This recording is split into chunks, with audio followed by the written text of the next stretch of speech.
Bom dia, meus queridos.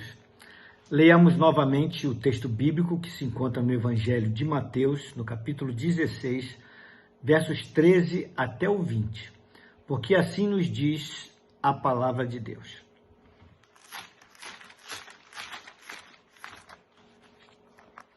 E chegando Jesus às partes de Cesareia, de Filipe, interrogou os seus discípulos, dizendo: Quem dizem os homens ser o Filho do Homem?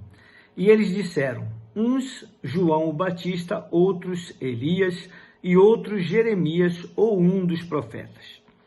Disse-lhes ele: E vós, quem dizeis que eu sou? E Simão Pedro respondendo disse: Tu és o Cristo, o Filho do Deus vivo. E Jesus respondendo disse-lhe: Bem-aventurado és tu, Simão Bar-Jonas, porque tu não revelou a carne e o sangue, mas meu Pai que está nos céus. Pois também eu te digo que tu és Pedro, e sobre esta pedra edificarei a minha igreja, e as portas do inferno não prevalecerão contra ela. E eu te darei as chaves do reino dos céus, e tudo o que ligares na terra será ligado nos céus, e tudo o que desligares na terra será desligado nos céus. Então mandou aos seus discípulos que a ninguém dissessem que ele era Jesus, o Cristo. Meu querido, minha querida, dando continuidade à abordagem com base neste texto, vamos considerar um pouco mais a respeito da primeira pergunta feita por Jesus aos seus discípulos mais próximos, e que foi a seguinte, abro aspas: Quem dizem os homens ser o Filho do Homem? Fecho aspas. Ontem, nós vimos que um dos discípulos disse que as pessoas julgavam que ele fosse João, o Batista. Porém, outros disseram também o seguinte: uns dizem que és Jeremias. Quem foi Jeremias? Jeremias foi um dos profetas com ministério de mais longa duração entre os demais profetas. Ele viveu há cerca de 700 anos antes da vinda de Jesus Cristo ao mundo e sobreviveu ao reinado de 5 monarcas, pois profetizou nos reinados de Josias, Jeoacás, Jeoaquim, Joaquim e Zedequias. Foram mais de 40 anos de ministério profético. Jeremias se levantou quase que como uma voz solitária para denunciar o pecado e a frieza espiritual do povo de Israel, declarando que o não arrependimento e a não volta genuína para Deus resultaria em uma situação posterior de cativeiro. Muitos outros profetas contemporâneos de Jeremias profetizavam em nome de Deus, mas o faziam de forma mentirosa. Eram falsos profetas que enganavam o povo e davam falsas esperanças, dizendo àquela nação que estava prestes a ser destruída e muitos serem levados cativos, que isto jamais viria a acontecer. Jeremias lamentava a grande apostasia que invadira Judá, porque via a ira de Deus preparando a Babilônia para ser a vara do castigo contra o seu povo. Jeremias tinha uma fala que desagradava as autoridades civis e religiosas da sua época, pois apregoava que o reino de Judá deveria submeter-se à Babilônia, ao invés de querer fazer acordos com povos vizinhos para pelejar contra aquele império que se formava e se fortalecia a cada dia. Embora profetizasse em condições difíceis, devido à idolatria e consequente apostasia daquele povo, Jeremias notabilizou-se por ser um homem de profunda comunhão com Deus.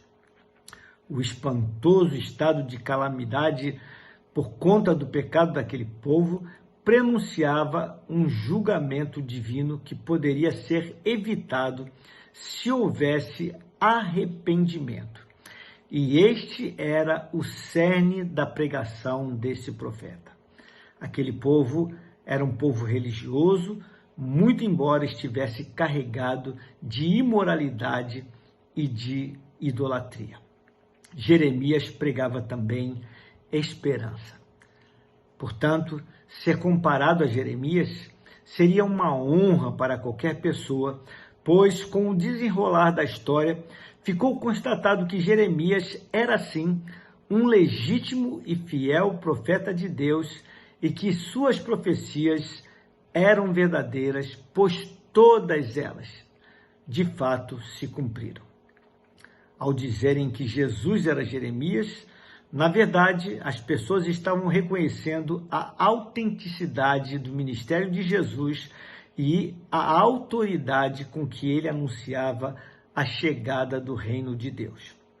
Ao dizerem ser Jesus Jeremias, as pessoas do povo demonstravam que estavam com o coração aberto a aceitar a sua fala, diferentemente do que fizeram seus antepassados, que desprezaram a fala do citado profeta, que os advertia com respeito ao pecado da incredulidade.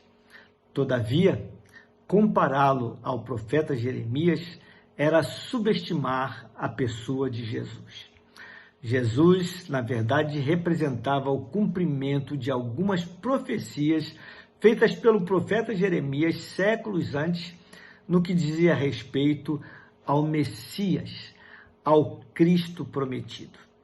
Os do povo manifestavam gostar do fato de ter alguém do mesmo quilate, do mesmo peso do profeta Jeremias entre eles. Mas, como já afirmei anteriormente, ainda que Jeremias tenha sido um legítimo e fiel profeta da parte de Deus, comparar Jesus com ele seria subestimar o Cristo e não o engrandecer, posto que Jesus era e é muito superior a Jeremias. A resposta que Jesus esperava ouvir, de certo, não era esta também, pois o seu ministério foi muito mais além de um ministério profético. Amanhã eu falarei um pouco mais a este respeito. Por enquanto, convido você, meu amigo, minha amiga, a refletir a respeito do que já falei até o presente momento. E também convido você a orar juntamente comigo. Portanto, vamos orar? Pai querido,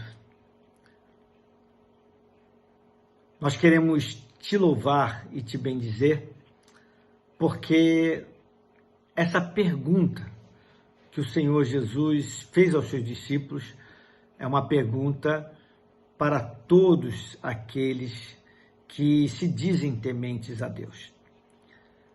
Todos nós precisamos responder do mais profundo do nosso coração quem é Jesus para nós.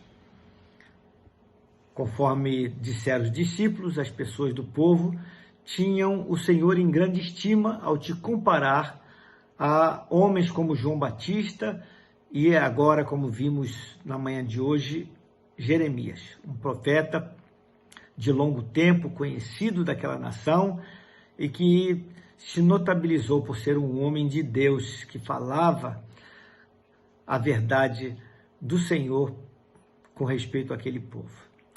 Só que comparar Jesus a Jeremias ainda era uma comparação muito pobre, posto que, embora Jeremias tenha sido um grande homem de Deus, ele estava muito aquém da pessoa de Jesus, que é o próprio Filho de Deus, o próprio Cristo de Deus.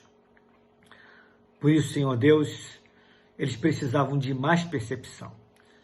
E por isso é que Jesus lhes deu, com o passar do tempo, mais percepção a respeito de quem ele de fato é. Que possamos também alcançar essa verdade por nosso viver, a fim de respondermos do mais profundo da nossa alma essa pergunta tão importante: quem é Jesus para nós? Ajuda-nos, Senhor Deus, é a oração que fazemos no nome santo dele, no nome precioso de Jesus, ao qual seja honra, glória e louvor hoje para todos sempre. Amém. Meu querido, minha querida, tenha um abençoado dia.